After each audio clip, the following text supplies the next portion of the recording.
Hi అండి, అందరూ బాగున్నారా? కుమారి అందరి రుచులకి స్వాగతం.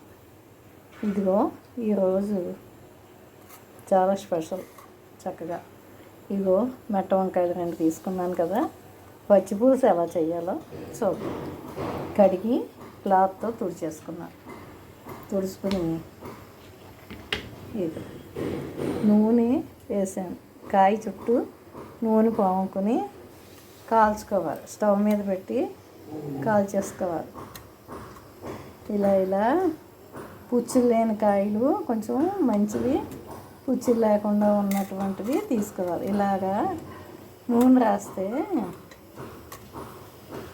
దీని మీద ఉన్న తొక్క తొందరగా వచ్చేస్తుంది. ఇదిగో ఇలా పెట్టుకుని స్టవ్ వెలిగించుకుంటాం.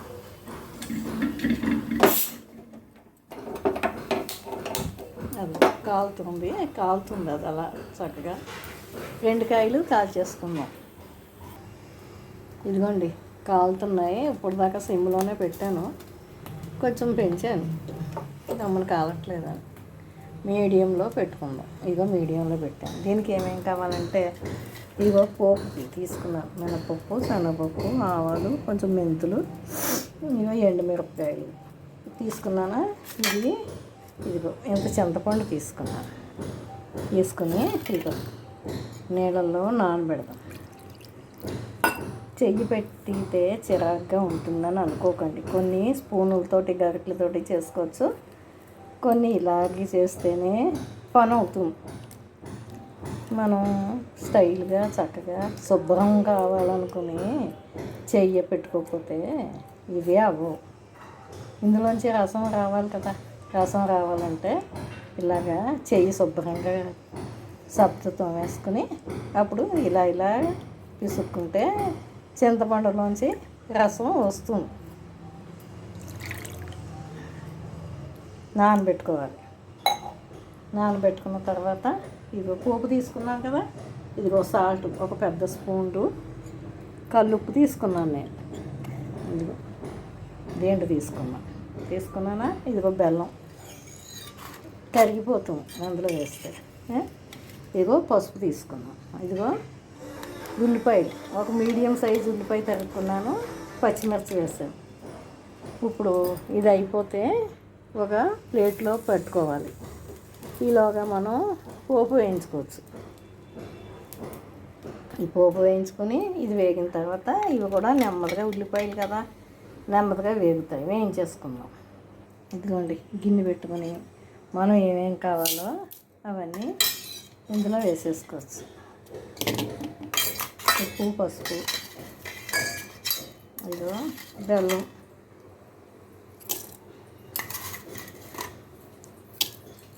ఇందులో చింతపండు పిసుక్కుని పోసుకోవచ్చు. మనకి ఎంత కావాలో, మనం ఎంతమంది ఉన్నాం, మనకి ఎంత క్వాలిటీ కావాలో తీసుకోవాలి. మనకి ఎంత అయితే సరిపోతుందో చూసుకోవాలి. ఈలోగా ఇక్కడ వంకాయలు కాలుతున్నాయి. ఇక్కడ పోపు వేగుతాం. పచ్చి పులుసుకే పోపు వేగుతాం. ఇంగు కూడా వేసుకుందాం. ఇదిగోండి ఇంగు కూడా వేసాను. పోపు వేగిపోయింది కదా. ఉల్లిపాయలు కూడా వేసేసుకుందాం.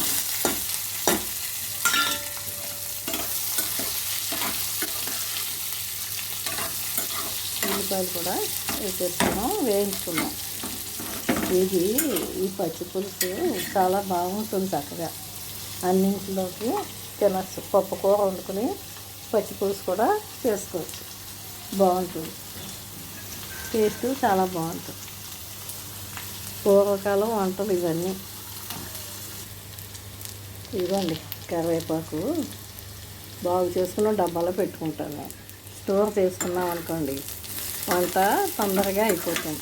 కరివేపాకు బాగుంటుంది.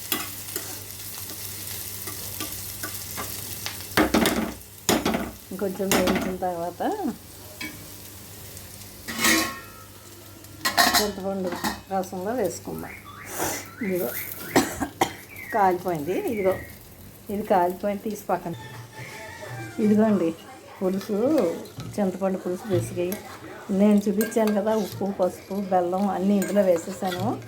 పోపు వేసేస్తుంటే ఇదిగో పోపు ఇందులో తీసి ఇందులో వేసానా. పైన కొత్తిమీర కట్ చేసుకుని ఉంచుకున్నాను. ఇప్పుడు ఏం చెయ్యాలంటే ఇవి తొక్క తీయాలి. ఎలా తీయాలంటే కప్పులో వాటర్ పెట్టుకుని ఆ చెయ్యి అందులో ముంచుకుంటూ ఈ తొక్క తీస్తూ ఉండాలి. ఇదిగోండి వంకాయలు కాల్చి ఇలా పెట్టాను కదా, ఇదిగో కాల్చి ఇలా పెట్టాను. ఇందాక దోశలు వేసాను, పెనం మంచిదన్నమాట. ఎలా తీయాలంటే ఇదిగో వాటర్లో చెయ్యి ముంచుకోవాలి. చెయ్యి ముంచుకుని ఇదిగో ఈ తొక్క ఇలా నెమ్మదిగా తీయాలి. తీసి అలా వెంటనే చేసేసుకోకూడదు.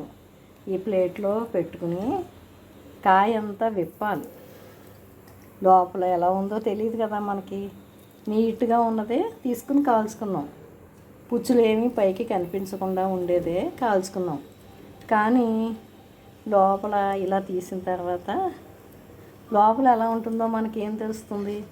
అందుకని లోపల కూడా శుభ్రంగా నీట్గా ఉందా లేదా, లేకపోతే ఎక్కడైనా పుచ్చు ఉందా, ఏమన్నా ఉన్నాయా అన్నీ చూసుకోవాలి. చాలా టైం పడుతుంది కానీ టేస్ట్ బాగుంటుంది, అందరూ ఇష్టంగా తింటారు. అందుకని పని ఎక్కువ ఉన్నా అందరూ ఇష్టంగా తింటారు కాబట్టి కష్టం అనిపించదు చేసుకోవడం. ఫ్యామిలీలో వాళ్ళందరూ ఇష్టంగా తింటే మనకి ఇష్టంగా చేస్తాం. అది ఇదిగో ఇలా ఉందా. అప్పుడు తడి చేత్తో ఇలా మసి అది ఏమీ లేకుండా ఇదిగో నీట్గా తుడిచేసుకున్నాను. ఇలా నీట్గా తుడిచేసుకోవాలి. ఇలా నీట్గా తుడుచుకుని అప్పుడు ఇందాక నూనె రాసుకున్నాం ఈ ప్లేట్లోనే, గుర్తుందా మీకు? అది ఇది కూడా అలా చేసుకుని అప్పుడు ఏం చెయ్యాలంటే మనం ఇదిగో ఇంకా పొగలు వస్తుంది చూద్దాం. ఇలాగా పొగలు వస్తుంది కదా, అందుకని ఇలా చేసాం. ఈలోగా చల్లారుతూ ఉంటాం. అదిగో కొంచెం గింజలు ఎక్కువగా ఉన్నా మనం తీసేసుకోవచ్చు. ముందు ఈ కాయ కూడా ఇలాగే నీట్గా చేసుకుని అప్పుడు ఇదిగోండి ఇలాగా ఈనులుగా ఉన్నవి కూడా తీసేసుకోవాలి. ఇగో గింజలు ఎక్కువగా ఉన్నా ఇలా చూసుకోవాలి. పుచ్చులేనా పురుగులేనా ఏమన్నా ఉన్నాయేమో నీట్గా చూసుకోవాలి. మసి ఉన్న ఇది కాలిన ఇది ఉంటుంది కదా పొక్క, అదిగో ఇలా గింజలు ఉంటే తీసేసుకోవాలి. ఇలా నీట్గా ఉంచుకోవాలి. చేయగలుగుతాం. ఇదిగో ఇదంతా చూసారా రెడీ చేసేసుకున్నాం. అంతా బాగుంది. ఇదంతా బాగుంది చక్కగా.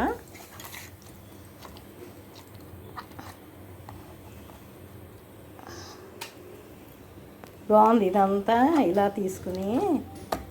తీసుకుని ఇలాగా ఈనుల్లా ఉంటాయి కొన్ని. ఇలా ఈనుల్లా ఉన్నవి కూడా బయటకు తీసేసుకోవాలి. తింటుంటే అడ్డం వస్తాయి. ఇదిగో ఇలా పీచులాగా ఉంటాయి కదా, అవి తీసేసుకుని పక్కన పెట్టేసుకోవాలి. అంతా నీట్గా చేసుకున్నాక మెత్తగా చేసుకుని అడ్డం లేకుండా తీసుకున్నాక ఈ పులుసులో పోపు, చింతపండు, బెల్లం, ఉప్పు, పసుపు, పచ్చిమిర్చి, ఉల్లిపాయలు అన్నీ వేసింది ఉంది కదా, ఇది ఇందులో కలిపేసుకోవడమే.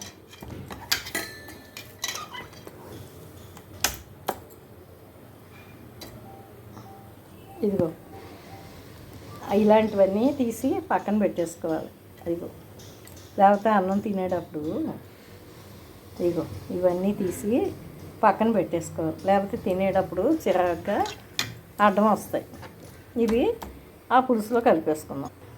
చూసారా ఏమండి? చూసారా చక్కగా వంకాయ పచ్చి పులుసు అంటారు.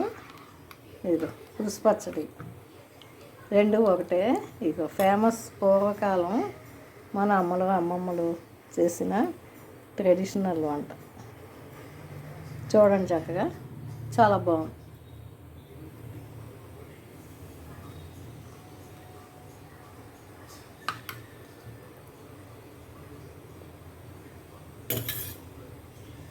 బాగుంది కదా, మీరు కూడా ట్రై చేయండి.